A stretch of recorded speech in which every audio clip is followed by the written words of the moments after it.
आमदार सुरेश धस यांनी मंत्री धनंजय मुंडेंवरती निशाणा साधलाय. धनंजय मुंडे अगोदर असे नव्हते, काय होतास तूस, काय झालास तू, अशा शब्दात धस यांनी मुंडेंवरती हल्लाबोल केलाय. परळीतल्या लोकांनी बीड जिल्ह्यातील शेतकऱ्यांच्या जमिनीवर पीक विमा कसा भरला असा सवालही त्यांनी विचारलाय. याला तत्कालीन कृषी मंत्री जबाबदार आहेत, मात्र त्या कृषी मंत्र्यांचं नाव आठवत नसल्याचंही धस म्हणाले. सुरेश धस यांच्या रडारवर धनंजय मुंडे. धनंजय मुंडेंविरोधात सुरेश धस यांची मोहीम. गुंडगिरी, भ्रष्टाचाराचे धनंजय मुंडेंवर आरोप.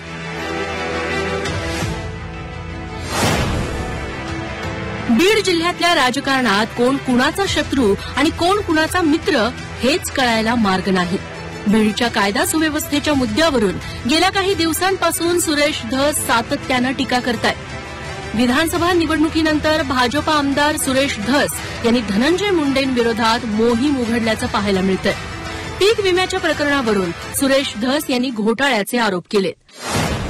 परळी तालुक्यातले 22 सीएससी सेंटर धाराशिव जिल्ह्यामध्ये सुद्धा विमा भरतात.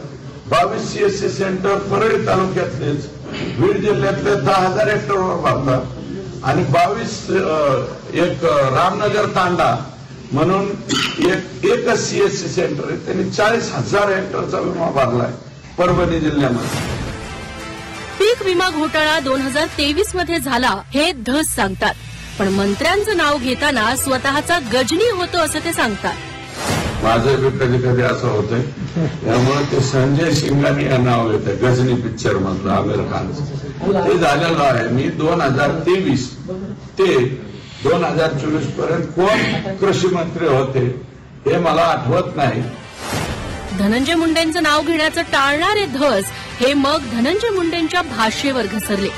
पालकमंत्री असताना आयपीएस आयएएस अधिकाऱ्यांशी पालकमंत्री कसे वागायचे अशी आठवणही त्यांनी करून दिली.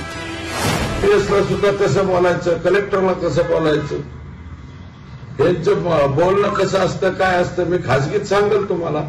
याच्यावर बोललं तर बीड जिल्ह्यामध्ये असले काही लोक बोलत असतील, पण पालकमंत्र्यांच्या बाबतीत मी म्हणलं ना, माजी पालकमंत्र्यांच्या बाबतीत की त्यांना एखादा मित्र शिल्लक राहिलाय का, त्यांच्या जवळचे कोण माणसं जवळ राहिले, आणि जे खासदार झाले ते बी त्यांचेच मित्र होते ना, सख्या भावासारखे राहत होते.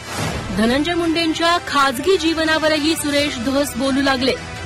धनंजय मुंडे काय होते आणि काय झाले असा टोलाही त्यांनी लगावलाय. या ज्या काही घटना आहेत, करुण कहाण्या आहेत ह्या बीड जिल्ह्यातल्या, हे जे वागलेले आहेत, मी म्हणलं ना धनंजय मुंडे पूर्वी असे नव्हते, आता तसे झाले. काय होतास तू, काय झालास तू, अशी परिस्थिती तुमची आली साहेब. गेल्या काही दिवसांपासून सुरेश धस हे सातत्यानं धनंजय मुंडेंवर प्रत्यक्ष अप्रत्यक्ष आरोप करतायत. सुरेश धस हे बीडमधील गुन्हेगारीचा आका कोण असा प्रश्न विचारतायत, पण सुरेश धसांच्या आरोपांमागे कोण आहे असा प्रश्नही या निमित्तानं उपस्थित केला जातोय. विष्णू बुर्गेसह ब्युरो रिपोर्ट, झी 24 तास, बीड.